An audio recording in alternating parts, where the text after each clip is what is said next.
Welcome to the class overview of CRJU 791, Criminal Justice and Mental Health. This is the overview of the course and syllabus for fall 2023. My name is Hayden Smith. I'm a professor of criminology at the Department of Criminology and Criminal Justice, USC. We're located in Corel College on campus, and I'm downstairs in room 112. My phone number is provided here, but always best to contact me via email. This is a fully online class. It is asynchronous, so you can take it at your own speed, although there are deadlines to not fall behind, and all of the classroom materials and options and access points can be viewed or accessed through Blackboard. So what is this class? Essentially, it looks at the intersection of the mental health and criminal justice system. There's an emphasis, obviously, in the big change that occurred during deinstitutionalization, where large numbers of people with mental illness were moved out of forensic hospitals and asylums and into our correctional facilities, jails, prisons, as well as community corrections such as probation and parole. While this course does center a lot on corrections, because that's where people with mental health issues are currently housed, treated, and often separated from society, it is a systematic approach in this class, moving through police, courts, and corrections to ending up in re-entry and returning to society. Some of the topics, this is just a few, we're referring to in this class is the warehousing of people with mental illness, how to measure mental illness, such as the DSM and aspects of abnormal psychology, policies and programs such as jail diversion programs, trainings and prison standards, the relationship of comorbidity or co-sickness between drug addiction and mental health, and institutional responses and how certain serious and persistent mental health conditions like schizophrenia are addressed within the system, and to some extent how they are not addressed. Specifically, when we talk about jails and prisons, we examine it through the lens of how a system that was set up for security and control operates as a by proxy mental health system, as well as how do police and courts take people from society who have been accused or convicted of a crime and process them through a system, and are there other means to which can be more efficient and produce better outcomes for this population. As graduate students, it is expected that you engage with this material and that you take time to look for innovative policy solutions that are supported by research. Some of the learning objectives, it begins with looking at the etiology or causes and the manifestation of mental health issues, specifically within corrections, but once again through the whole criminal justice system. How does mental health emerge in people's lives, and how does it manifest, particularly with what we call the mad versus bad dilemma, mad being aspects or symptoms of mental health, the bad being aspects or symptoms of criminal behavior, including juvenile delinquency and deviancy. Within this context, we're also looking at the theoretical perspectives that guide real-world criminological thought and criminal justice policies and practices. And then we're also looking at policies that lead to the incarceration of people with mental health. Are they appropriate? Are they efficient from the point of interaction with police, courts, processing, and ultimately to corrections?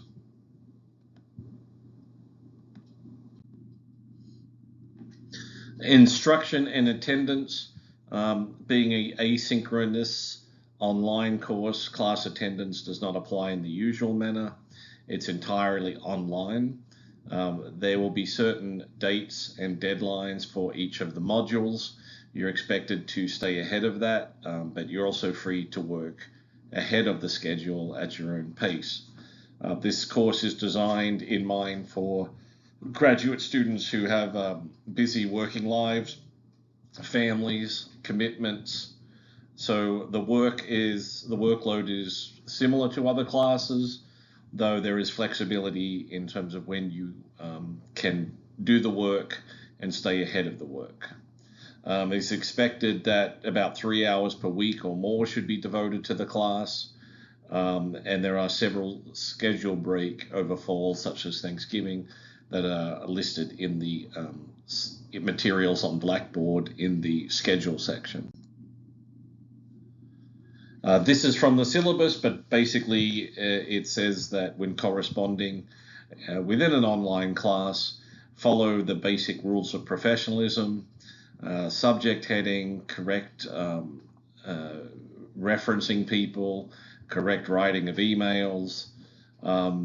These are all things that should be used in your online courses. Non-university emails usually go into my junk box, so please communicate only through the school email that you were assigned. And all assignments in this class, when you upload them in Blackboard, process through Safe Assignment, which does a basic plagiarism check. With that being said, there's two components in this course that I'll speak of in a little bit. Some of the assignments are reflective in nature. They don't require citations. Others require you to go and look at journals, books, and other readings and materials, and with appropriate citations and credits and paraphrasing. These materials are explained in the class and highlighted when citations and correct referencing is expected. In terms of this course, it's of great interest to me. This is a topic that is the central point of my research, addressing mental health issues within the criminal justice system.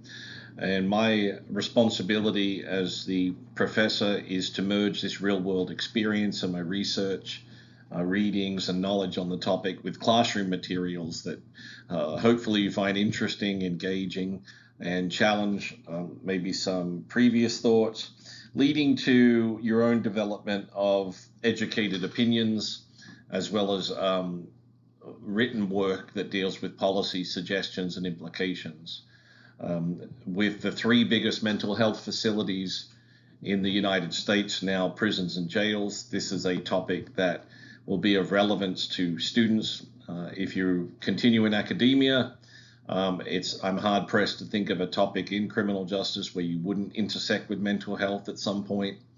And if you continue your career as a practitioner in criminal justice, agencies and other organizations and hiring are certainly looking for people trained in this area. There are often a shortage of people in this area, and they're looking for those people who have good knowledge. A weekly schedule is provided on Blackboard in the syllabus. However, there is a need to select a certain date and time. In all my classes, I found that Thursday, 10 p.m. Eastern Time is the standard day and time that works the best. It's late enough in the week that people can get their work done. It doesn't interrupt weekends. And once you submit on Thursday evening, you'll have Friday and the weekend back to yourself. With that being said, please don't wait till Thursday 9 o'clock to submit. You can work as far ahead on these materials as possible. And I suggest that you submit much prior to the deadline whenever and wherever possible. Once again, Thursday, 10 p.m. This big fancy slide should catch your eye. That's a time to lock in for all modules due through the semester. So using this as a guide, my turnaround time, emails to me on questions, comments, thoughts, definitely within a day, usually within a couple of hours, but you'll get a response from me always quickest by email. Once again, on the online modules, you get feedback when you submit on safe assignment. It gives a plagiarism check, and the percentages sometimes include things where you have cited correctly, so there's some interpretation. But these written responses will get an initial plagiarism check, and I will return a fully graded paper within 3 days. This helps if you do work ahead, that if you have barriers or problems in your writing, that I can address them before you go ahead and say, write 3 or 4 modules and continue in those mistakes. Each of the modules should show improvement and building upon the previous one in terms of your writing and other things that you do. Obviously, for an online course, you need the UFC email and internet access and access to Blackboard. Submitting early gets around the I had a computer virus, computer problems, slow network, and all of those types of things. Safe computing means that you should always back things up on an external hard drive, keep things handy, and work ahead of the schedule. This is a nice little checklist that I have in the syllabus that really applies to most classes, including in person. But for email purposes, sarcasm and slang and humor sometimes doesn't translate very well. Always read your messages before you hit send. Always look over your readings in your writing material in response to readings before you submit, and follow these basic rules. Disability statement, we have a very good office on campus. Students must self-identify with them, and they will provide me a notification, and this is the way that the system works on campus. The modules do not have a time limit on them. You can take them, it can take you as long or as little as you wish to complete. So usually with an online class and no time limits, there's not a great need for academic adjustments, but it is a good idea for you if you are thinking about seeking disability status, or if you know that you qualify, please go to the office on campus, contact them, and work with their expertise to make sure that you're getting all the rights and services that you're entitled to. Course description. We have 10 modules, and each of the 10 are worth 10 points or 10%. So I wavered between 2 pedagogical or teaching approaches in this class. One of them was to do this style, which is 10 short essays, though with heavy emphasis on reading and writing as expected in graduate school, but with shorter responses, or a more traditional graduate school approach with a big paper at midterm and a big paper at finals.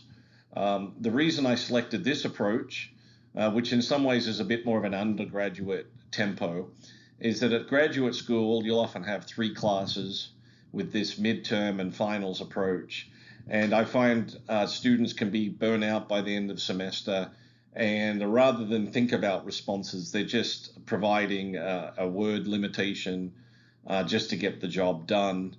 And in a class like this, when you're dealing with a complicated and really complex issues that drive mental health in the criminal justice system, there is some need to focus on individual, very specific topics, and for the reflection piece to give you time to really think about and articulate and write down what your thoughts are after having done those readings. So there is an expectation that your reflection pieces, your policy suggestions have been given thought. And I think with the other approach, with just trying to reach I have to write a 30-page or a 20-page paper, sometimes your voice can get lost, and it's just filling up a page requirement. So that's my ethos for doing the 10 modules. You'll find that most weeks have a module response to a significant amount of reading, some PowerPoint lectures, some external resources, and a textbook that you can follow by themes. The modules are also broken up by categories, so you'll find that each module is on a separate category rather than building up one content or one topic over time. So for example, one individual module is on policing and people with mental health issues, one is on courts, and so on. The grading structure follows the university grading structure and is listed in the syllabus. The course schedule is listed on Blackboard. It's important that you follow this schedule. One of the first suggestions I would make is that you take the due dates for the entire semester and write them in whatever paper calendar or electronic calendar you have, enter them in there, and that way you have your whole semester mapped out.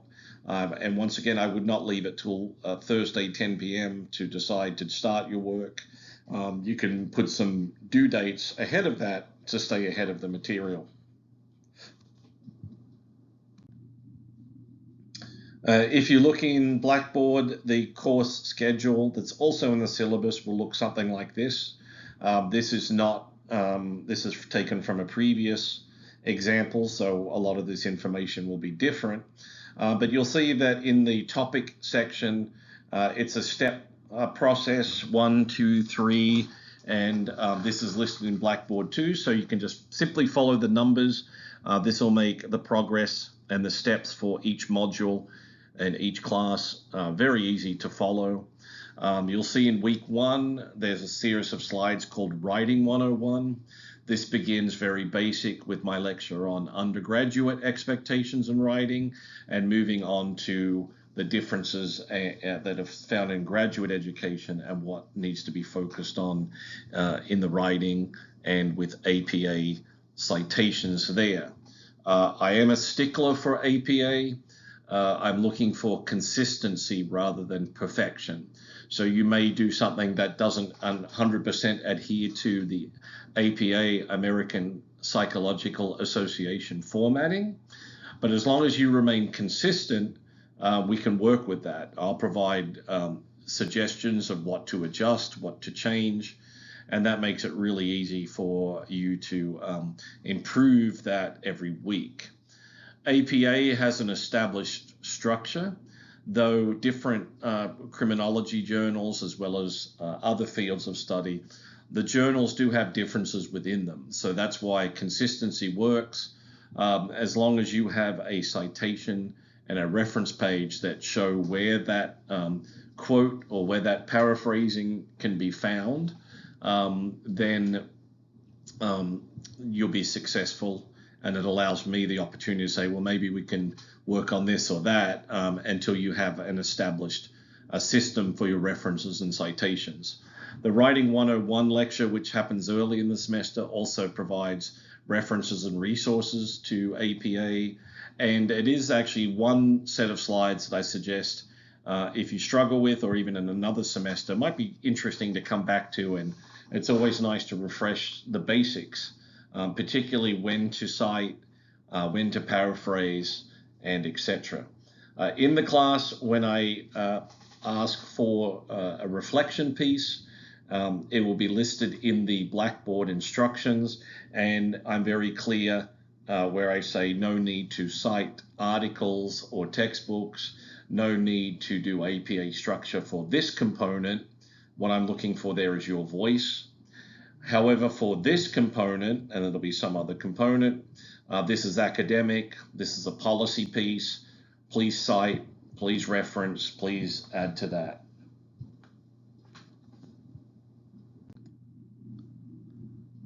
A few more comments, some of which I mentioned, but they really deserve repeating. The class is structured for individuals that can move ahead.